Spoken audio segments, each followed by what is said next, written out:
Magandang umaga muli mga ka-Aruba. Andito pa rin tayo sa Grand Reunion dito sa Acoje, Santa Cruz, Zambales. At habang ginagawa nila ang yell activity o parang cheering, muli tayong mamamasyal sa ibang mga lugar dito na madalas nating puntahan nung tayo mga bata pa. Dito nga sa side na to, dito sa nakikita nyo ngayon, yung may bubong na orange, yan po ang lugar kung saan ang tennis court. At itong building sa kaliwa niya, ito yung dating building ng kindergarten at saka elementary grade 1. Ayan, at ito yung hagdan, paakyat.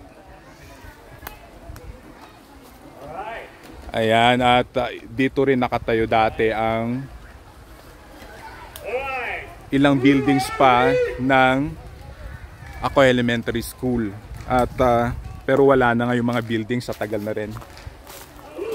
Mga more than 30 years na rin kasi na walang gumagamit.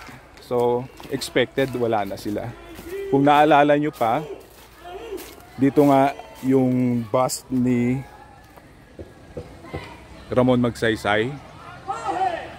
Ayan, at yan ang ilan nating mga ka-Aruba na nagpapakitang gilas sa kanilang mga yell o kanilang cheer. Ayan, batch 91 na daw po. Alright, so let's move. Ang lugar na ito ay dating kinalalagyan ng mga school buildings. At nabanggit ko nga kanina na wala na nga. So, Nutilo ka, no kunada nasa butan.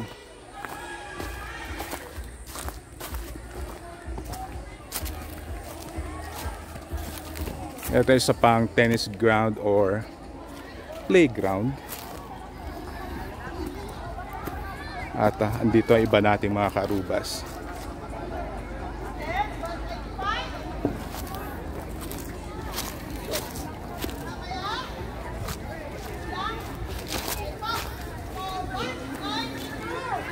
At sa lugar na yan kung saan nyo nakikita ang building na may blue na bubong, dyan din dati nakatayo isa pang elementary school. At ito nga yung Acoje Gymnasium kung saan nagaganap noon ng mga palabas. Kung may movie dito nagaganap.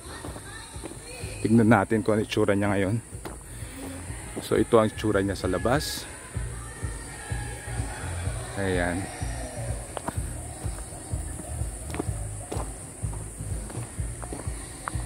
So part pa rin ito ng schools, kaya lang wala na nga.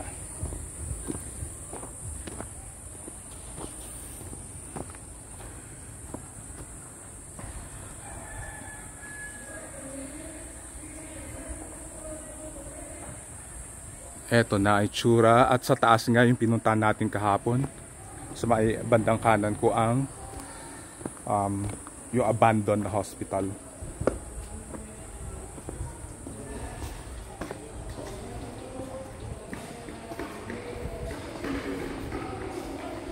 Ito na ang itsura ng gymnasium.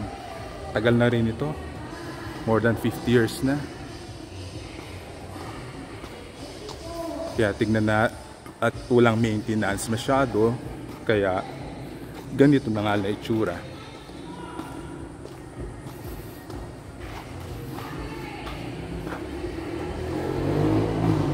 Dati itong movie theater, and at the same time pwede ka rin maglaro. Ayan, pwede maglaro na indoor games. Kaya lang, eto na nga ang sitwasyon ngayon dito. Malapit na rin siyang bumigay. tulad ng isang poste na to, kung mapapansin natin, pinamahayan na ng anay. Ayan siya. Pero hanggat nakatayo, nagagamit pa rin. Ayan.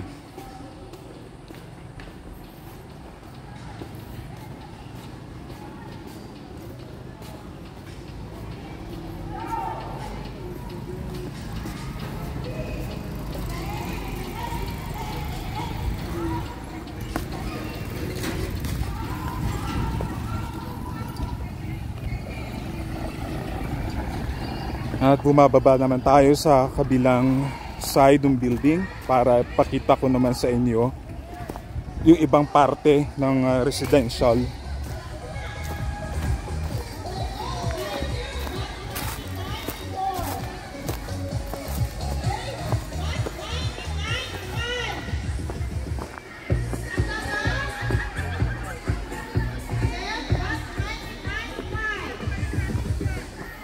Tinatawag naman nila ngayon ang batch 1995 daw para sa kanilang cheering competition or cheering activity.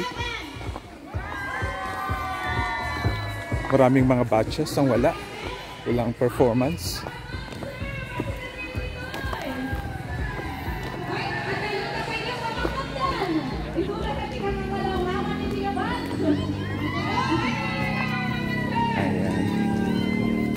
Ito, nung lugar na to, dati rin kinatatayuan ng iba pang schools ng grade 3 naman. Pero dahil wala na ang buildings, ino-occupy na naturally ng mga plants.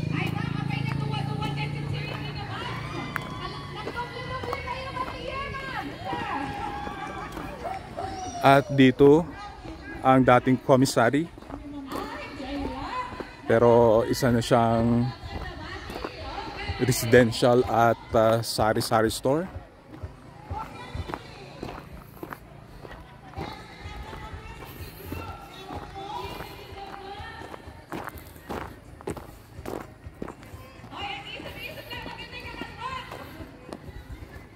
Tingnan natin kung open yung store nila. Ay, open.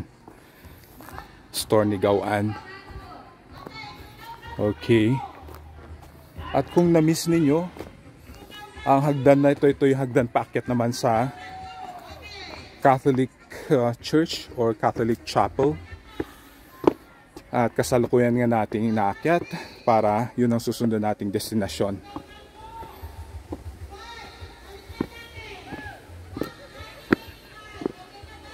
Ito mga residential areas. Magkabilaan po ito na residential areas. I mean dati na may mga bahay, pero ngayon mangilan-ngilan na lang.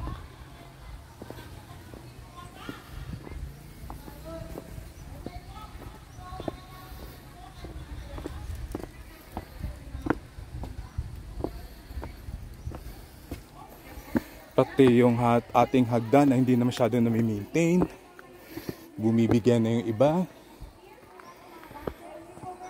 Ito ngayon yung mga ibang bahay. Ang isang ito, wala na rin gumagamit. Meron.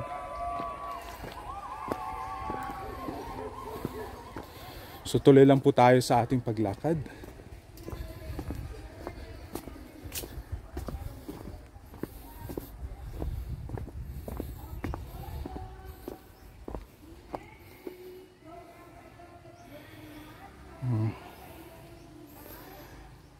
Walang proper disposal ng waste.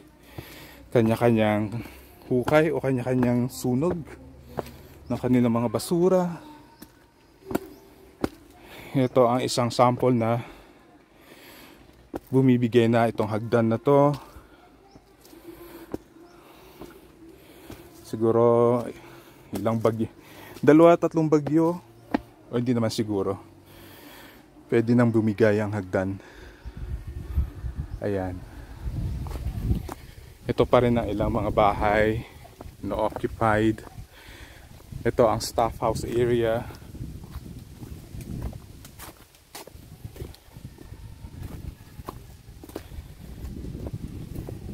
Dito nakatira ang yung mga dating engineers ng Akuhe Mines, mga guro.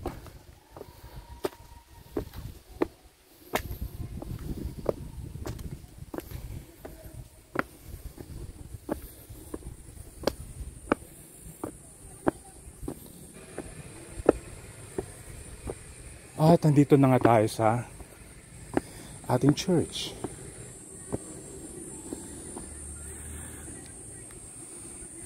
Yan, meron silang solar lamp.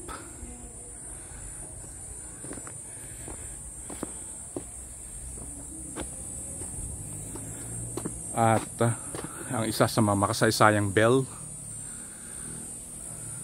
tower.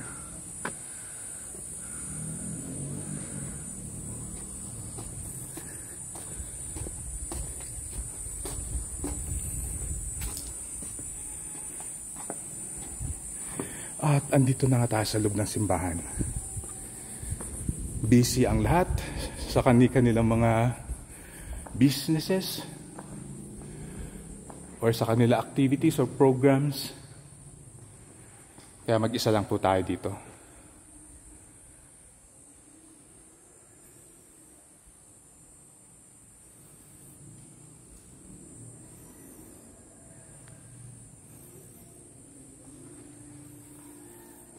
Ayan, at nung maliit-liit pa nga tayo, ay parang anlalaki itong mga boulders of rocks na to sa harap. Pero habang tumatagal, nagkakaedad, parang hindi na siya ganun kalaki. Tulad ng yung perception tayo ng mga bata pa.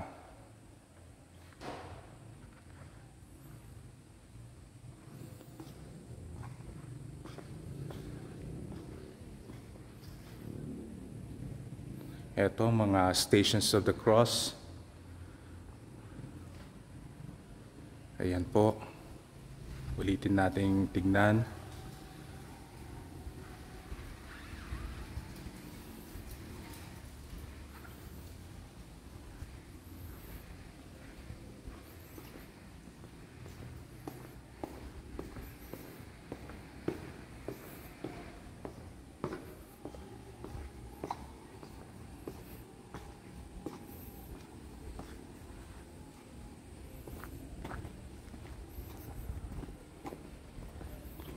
Presko pa rin, mga ka-Aruba.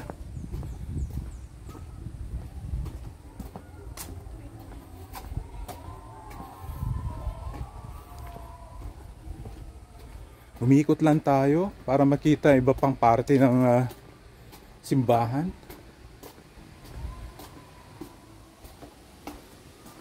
At ito na ngayon ang itsura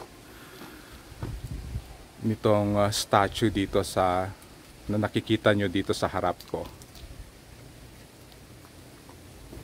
Ayan. Kahit luma na, pero at least nami-maintain pa rin. Malalago ang mga halaman. At ito nga yung second gate.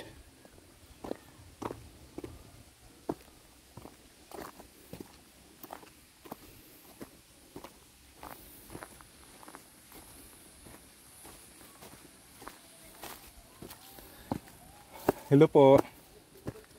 At nakalabas na tayo sa compound ng simbahan para sa iba pang parte ng ating journey.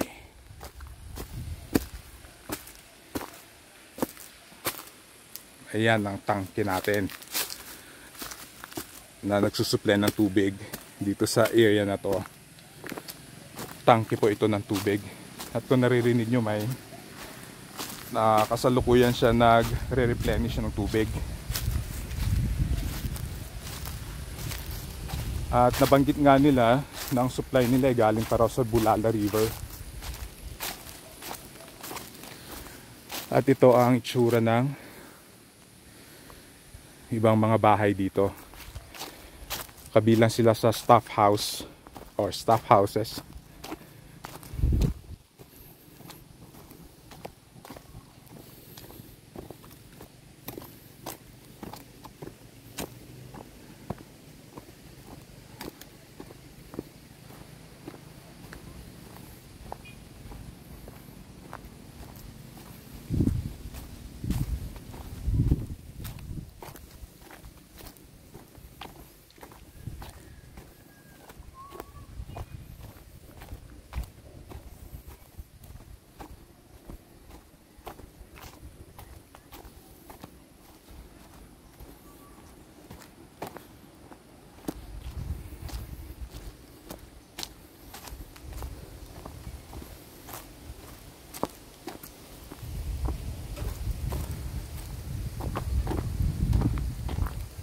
dito nga yung school ng mataas na paaralan ng Acoje. Dito ako nag-aaral ng high school hanggang 4th year, hanggang matapos. Pero ginagamit na nga nila ngayon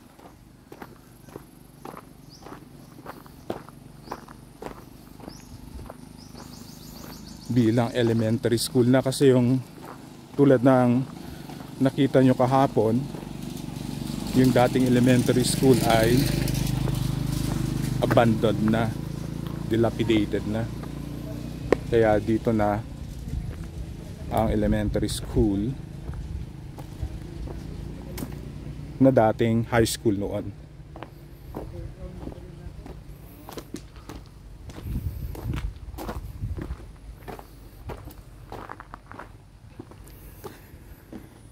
Yan, tayo magmuni-muni. Ito bagong patayo lang, kaya lang hindi na rin masyadong nami-maintain. Kaya lang more than 30 years old na rin itong building na to. At kung more than 30 years na, mas matagal naman na itong buildings na to. Yan, makikita nyo mga bitak. Baka more than 50 years na rin siya. So ito na po ang facade ngayon ng dating Acoje Mines High School, na naging Acoje National High School, naging part, at ngayon ay elementary school na siya. Acoje Elementary School.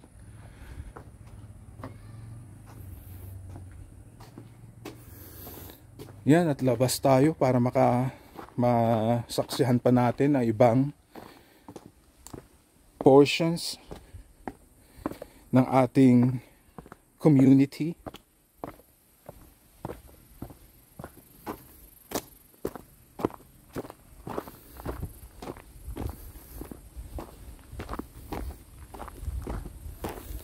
Tignan natin ngayon kung saan yung bagong building na ng Acoje National High School.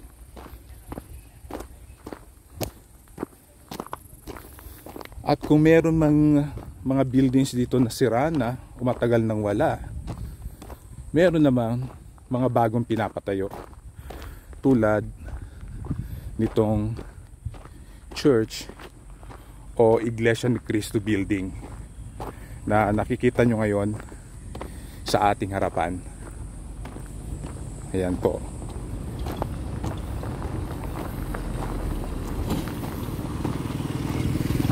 Ayan. At sa likod nito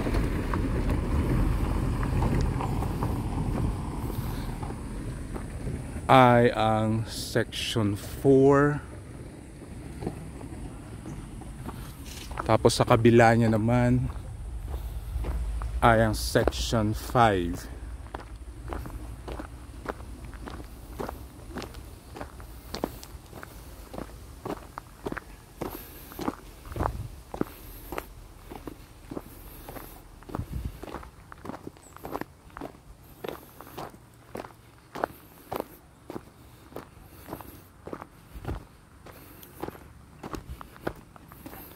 Ito mga lumang bahay na. Check natin kung pwede tayong dumaan doon dito sa kabila. Kasi may nakita taman tayong hagdan ulit. Tama po, mahagdan po dito sa lugar na to kasi nasa mga burol siya, ubundok.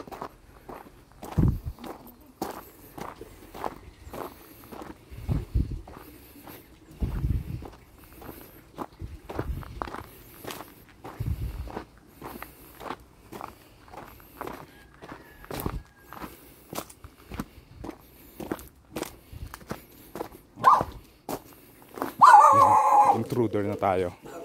Manghahabol na ang mga aso.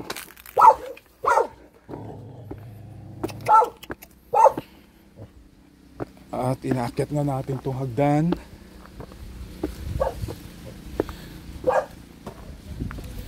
Na bumibigay na rin ng mga steps.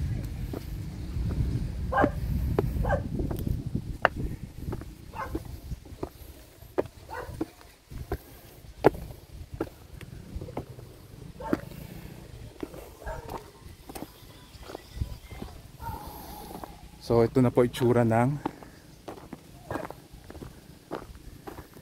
Section 5.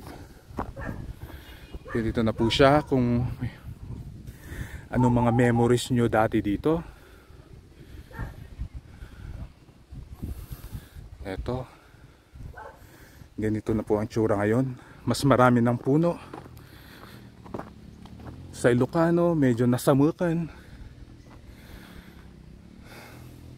At na-appreciate ko talagang linis ng langit. Ang linis niya. Kahit may mga ulap pero clear, klaro, walang polusyon.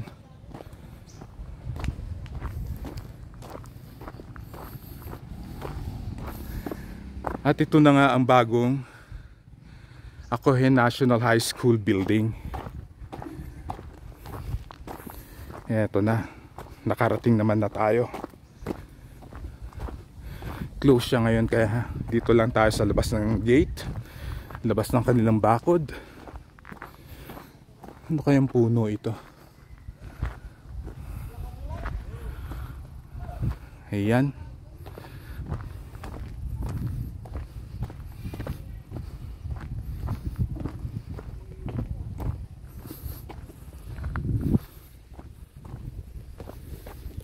At kasalukuyan nga natin nililibot ang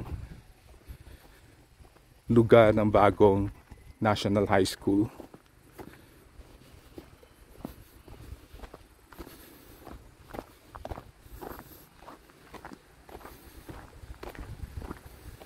At ito yung kalsadang pababa.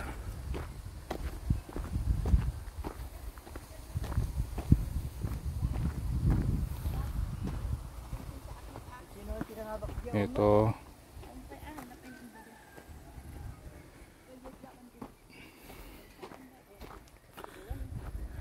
At dito muna natin tatapusin ang vlog na ito. Maraming salamat sa pagsubaybay ninyo. At kung gusto nyo pa ng mas maraming raw vlogs or videos, mag-subscribe lang po kayo sa aking YouTube channel. Maraming salamat at uli, magandang araw.